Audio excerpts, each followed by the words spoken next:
Warwickshire continue to pile on the agony on the second day of their LV County Championship match with Sussex at Hove, as they showed once again the strength and confidence of their batting unit. They resumed their first innings on day 2 on 281 for 5, but lost their night watchman to the 10th ball of the day, Chris Wright having his stumps rearranged by James Anyon. Jonathan Trott had impressed greatly on day 1, in which he'd made 132, and he again looked in sublime form in the morning.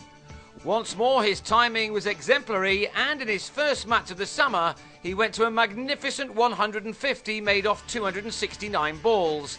Exactly 100 of his runs had come in boundaries. Warwickshire proved last week in that remarkable win over Lancashire that they do bat a long way down.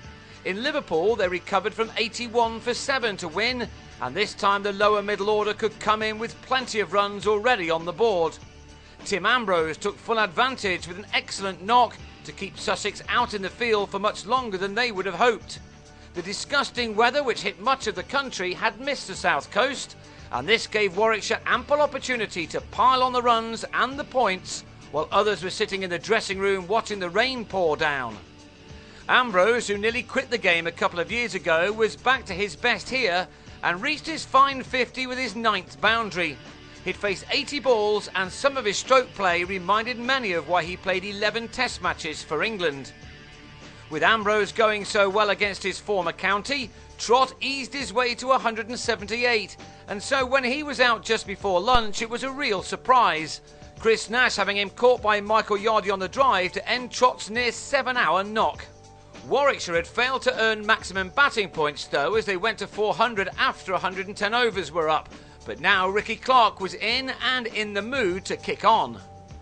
Clark has started this season in outstanding form with the bat. He struck 140 at number 9 in that match in Liverpool, and he was soon playing powerfully here.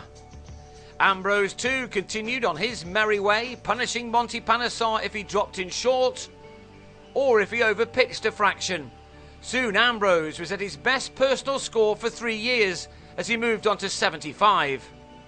How he would have loved to turn that into 3 figures, but after securing a 50-run partnership with Clark, he nicked a good delivery from Panesar to Yardy.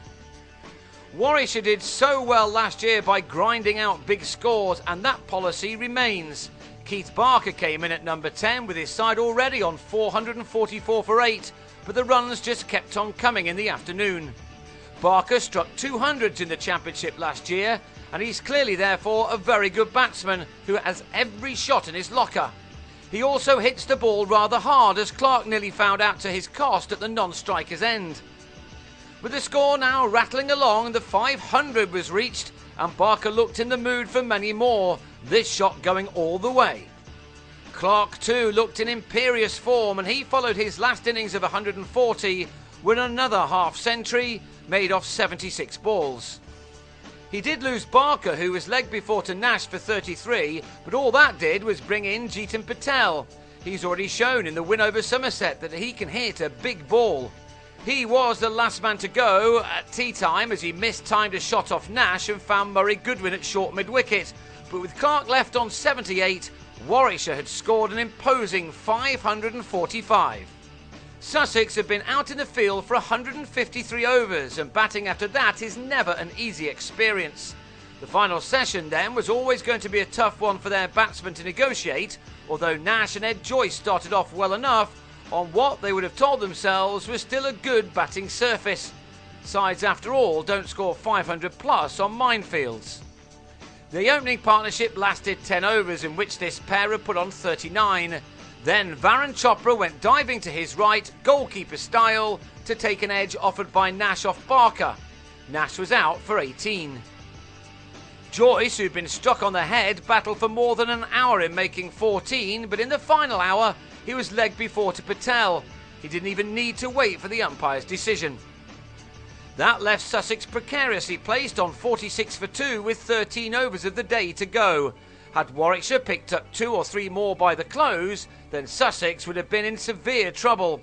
But as it was, Goodwin and Luke Wells saw out the day with few alarms. Still, they have an awful lot of batting still to do. They'll resume on day 3 on 57 for 2, made from 30 overs, and that leaves them 488 runs behind and needing a further 339 just to avoid the follow-on.